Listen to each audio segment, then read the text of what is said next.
something else will happen yesterday, which is the Dangote refinery that was commissioned by President Buhari. We understand that the very first product will come out of the refinery anytime from the end of July to towards August.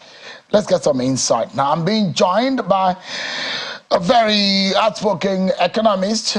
He's a senior economist at the SPM Professionals. Thank you so much, Mr. Paul Alaje, for joining us tonight. Thank you so very much for having me.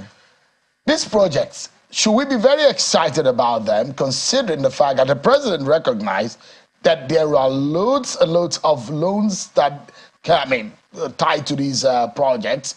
But it's good to see good roads. But at what expense? Well, for me, before I talk about the expense, I must talk about the road first. When you talk about the economy, what makes the economy grow is the acceleration of goods and human. How easy is we are able to exchange commodity. Commodities is able to move from one point to another. If you like, how we're able to turn around things. With quality road, you can complete a task as soon as possible compared to when the roads are really bad.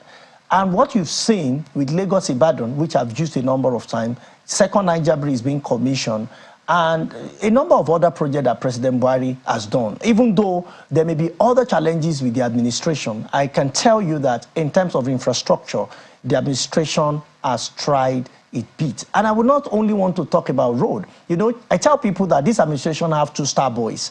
In my own, you know, the way I put them. Yeah. Yes, so two-star boys. Raji Fashola, the former governor of Lagos State, you cannot fault him.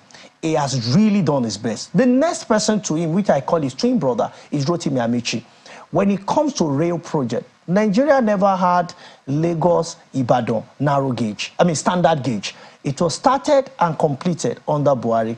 We also have Warri Itakpe, started and under Buhari. So for me, when it comes to some infrastructure project, I want to say President Buhari has tried his bit. I may have concerns with macroeconomic variables like inflation, unemployment, poverty, and all of those. So as much as I criticize the administration in those regards, I must also recognize area of infrastructure. For God's sake, I will be happy when I'm able to travel from Asaba to Onitsha on second Niger Bridge. I've been to Asaba a number of times. I've been to Onitsha a number of times using the same old bridge. We are not there to shoot Nollywood and see how old the bridge is. We have something that is more modern that I believe will also accelerate traffic. And when you look at transaction in that region, you know that they are predominantly traders who mean business, and cash flow really matters to them. So for me, I'm particularly interested in what the kind of investment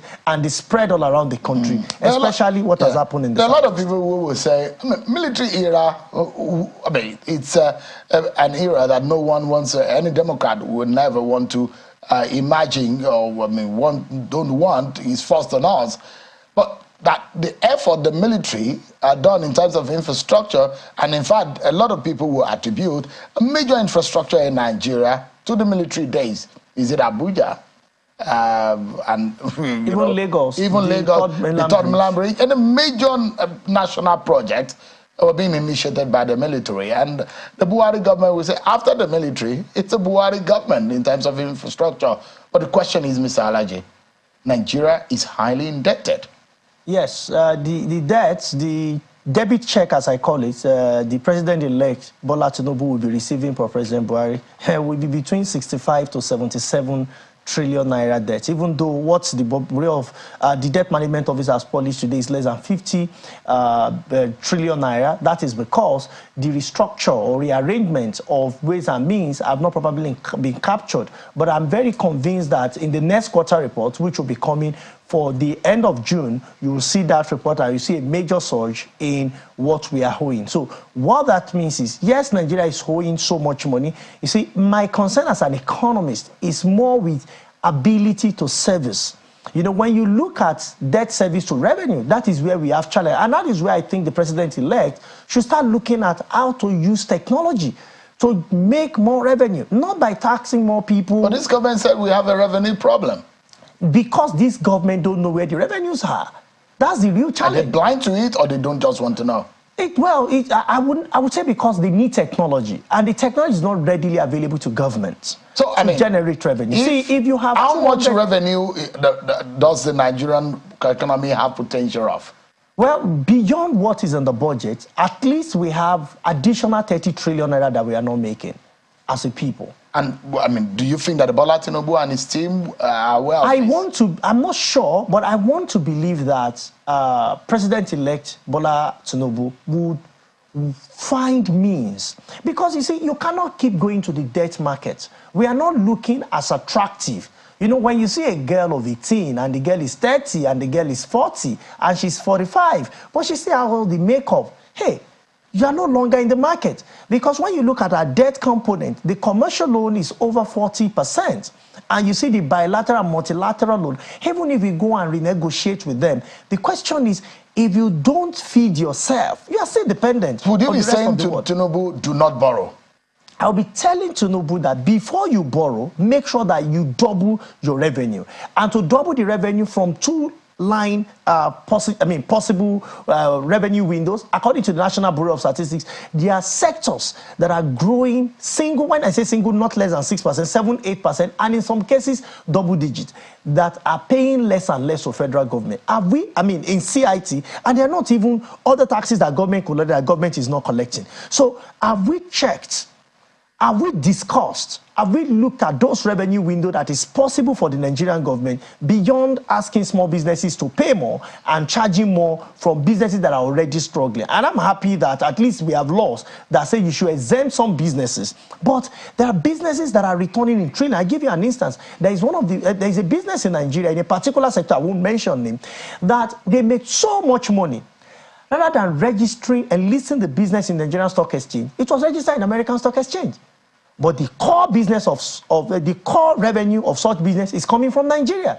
The question is, who is benefiting? At whose expense? And at whose expense? So it's important for us to look at how do we make use of technology. Because where the revenues are is with the guys with technology. Now, one thing that is paramount here is the interest of the average Nigerian. So Bola Tinubu need to be able to impress Nigerians, because they were the ones who employed him, and they will be paying his wages as soon as he gets into office on Monday. He needs to be accountable to them. But the question is that what would you say is going to be paramount for someone who wants to be serious in handling the economy, that almost every aspect of the indices are in the negative? Well, I agree with you, but you see, this has been done time and again. We have seen countries that were submerged by war. I give you 1945, there was the Second World War ended. People that died post-war were more than people that died during the war. But when Europe was going to come out of poverty, penury, and deprivation, just within 20 years, by 1965 and at most 1970, the rest of the world were wondering, what did Europe do to come out of the impact of war?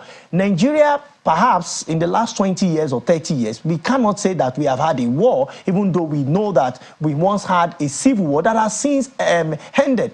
Here is it: power supply. And when I say power supply, I mean electricity must be available. President Buhari signed agreement, his administration signed agreement with Siemens, and they said some of the equipment that were signed, they're in Nigeria. But have we been able to significantly improve what we are generating and distributing to government? No. So that could be a foundation for the coming administration. At least we have equipment. But we will now use that to boost what we consume, because great countries must consume significant amount of power supply. Nigeria, we are doing between 3,000 to 4,000. That's what we are available to us to consume. I'm not talking of what we are generating.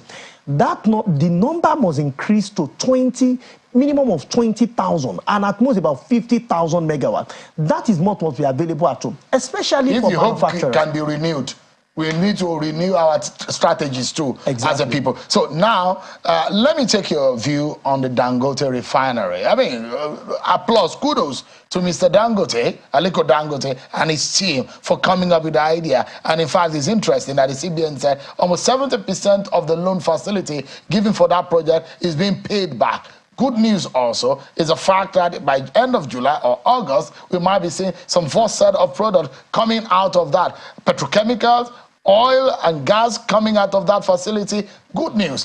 But how good is it for the average Nigerian when you consider that subsidy is going to be removed at some point? Well, you may not necessarily need to remove subsidy, and Dangote will still make profits. I don't know if I have time to explain that, but it's important for us to know that Dangote refinery is a game changer. First, what is going to save us, or what will start saving us from August in terms of FX, is at least $23–25 billion. That is why each time you see that central bank says that foreign reserve is getting depleted, we wonder, oh, central bank, I thought we are still selling crude. Yes, because what you sell, you use one hand to sell. On the other hand, you are using it to import PMS and all other products. But those will now be available in Nigeria. Unemployment figure is not interesting at all. The last figure published by the Bureau of Statistics is 33.1%, and it's projected by KPMG to grow to 40%. But with Dangote bringing refinery, there are others, small industry, cottage industry that will grow around that, and you are going to see reduction also in unemployment. That said, it's also going to help to improve our current accounts in international trade, and we may see some level of improvement on our trade. Some other organization abroad may come, because as we speak, over 80% of our foreign of our investment, foreign investment has really reduced. Not my figure, I don't to the National Bureau of Statistics. When you compare that over 6 years, but what you see is that portfolio investment is reducing, foreign direct investment is reducing, other investment is reducing. But with this, you see, you cannot sit on that chair. And people watching us, they cannot watch us effectively if they have no energy. Dangote refinery is the foundation of energy, at least for West Africa. So for Nigeria, you can't have an economy without energy. When you ask me what I think the president-elect should do, I mentioned power. Another thing after power, power is a form of energy to power industries, to power homes, and so on and so forth. So for this, we are having a form of energy, which I think we should applaud. But there are concerns, with this. One of the major concerns is to leave that sector in the hand of a monopoly is going to be a bit dangerous. I thought the Kaduna and Port Harcourt refinery could come on stream and spend billions of naira on that too, to bring it back to life. Well, we need to see them functional. When we see them functional, then we know that the supply side is further stimulated. But that does not discredit the commissioning of Dangote refinery. We must emphasize that. But we are saying, as a people, it's important for us to give out the refineries we had. If PPP will not be interesting to us, give it. Dangote refinery, government has only 20%. You can do the same with the 4 refineries. Private sector individuals understand that if they don't have output, there is no way they can make profit. And profit is their goal. Therefore, production must be done. So that I'm hopeful that the incoming administration will right the wrong of what happened with the 4 refineries, rather than turning it around like Baba's chair. At least for the first time, we can also have output to join what Dangote is doing. Because if there is a maintenance issue around Dangote refinery, what does it mean? Are we going to go back importing? That is why those 4 refineries must be given to private sector to complement what Dangote is doing. And what it means is that when supply increases and demand remains constant, price, which is a function where subsidy is concerned now, will be reducing over and over again. Paul Alaje, thank you so much. As we are looking at what Buhari will be leaving for Bola Tinubu, and in fact, as he's getting a note that is full of negatives, he might also be getting some notes that are full of positive. At least Dangote refinery is one of them. The second Niger bridge is one of them. The Oweto bridge is one of them. And the almost 6 or 5 railway lines that Buhari government has initiated will also be some of the good notes that Bola Tinubu will be having. It's a lot of burden. Nigerians are watching and they want him to perform. Well, we are watching what is happening in the court too, in the Presidential Election Tribunal. All of these are very interesting in the coming days. Thank you so much, Paul Alaje. Appreciate it.